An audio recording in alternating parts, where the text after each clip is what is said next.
are you? Pretty good, pretty good. First of all, I loved you in the movie. Like you're probably like I love your performance, probably my favorite performance in the movie. Thanks. Thank you. Um, yeah, so I know like we both have Caribbean parents. My mom's from Trinidad, and then or your mom's from Jamaica, I believe. And Yeah. I know like my mom, anything Marley related, she gets super excited. So I really want to know like what was like the first time telling your mom like, hey, I'm going to play Rita Marley in a film, and what advice did she give you? Um, it was a big scream. What? What? My God. Boy, yes. Everything was just she felt it in her whole body that this was happening in her whole body. I don't think she could believe it.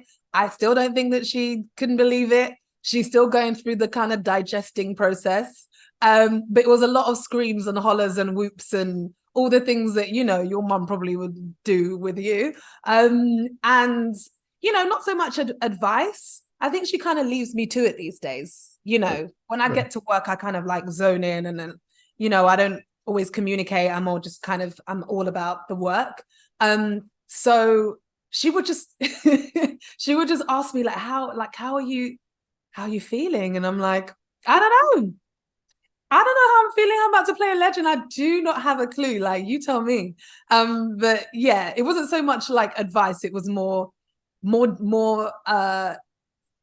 I don't know, disbelief, but not in a disbelieving of your child, more of a disbelieving in like, You're playing Rita Marley, like. do you know what I mean? This is one of the women that I watched growing up. They're of a similar generation. It's very probably wild to her. I love my mom was like super excited to watch the film. She never bothered me about any other film besides this one. So she was like, "Oh my God, they did a really good job and everything." So I was like, "Okay." Good." Oh, I feel like Rita Marley alone could have like her own movie or own TV series, especially after Bob passed away. What's something that you learned from Rita Marley that wasn't shown in the film? ooh. Um, there's a lot that I mean, it's not that we didn't show it in the film. It's more that, you know, there's only so much you can do. And it is Bob Marley One Love. There could be a Rita Marley One Love at some point, but like there's so much to cram in that it's a whole person's life, So just how just the different type, the different four corners of their love.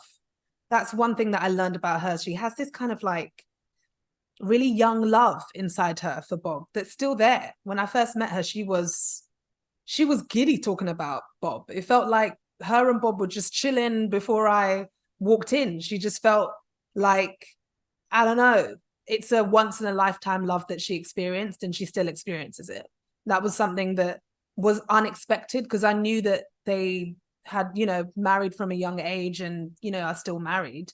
But I didn't know that she made him feel that way, and that their love was so pure and raw and powerful that even with him being off the earth, she still feels that way. That was new for me. But yeah, another thing that I learned is just about how she approaches her music. She just has it feels like she was like the Anna 1, Anna 2, and that you're off and you're off. Like she's so in tune with music that it is a part of, almost like, and don't quote me on this, but it's almost like a spiritual practice of hers. It feels like as much as Rastafarianism is a part of her, as much as like she loves her family, the music is a part of her being because she started it so young. But there were loads of things, man. If you haven't read her book, No Woman, No Cry, then you learn a lot there also. Yeah. Okay, my last question for you. I know like I've seen like a lot of people on social media are screaming Oscar buzz and it's like mad early, but I get why. What would it mean to you to get nominated for like an Oscar for this film? I can see it happening. Thank you. I mean, it sounds weird because I know the obvious thing to say would maybe like, oh my gosh, it would be an honor and wow, how amazing. I'm thinking of Rita Marley. I feel like it would be me saying, give Rita Marley the Oscar just for existing, just for being who she is. There's so much that people don't know about her. She is so incredible. It was an absolute honor getting to know her, both directly and also through the movie, through playing her. That being nominated, being a part of even the conversation is me taking that and giving it straight to her. It would feel like a very selfless, obvious thing to just give it back to the person who kind of gave me the opportunity. And that sounds really strange, but that's kind of where I'm at with it right now. It might be a protection thing, but that's where I'm at.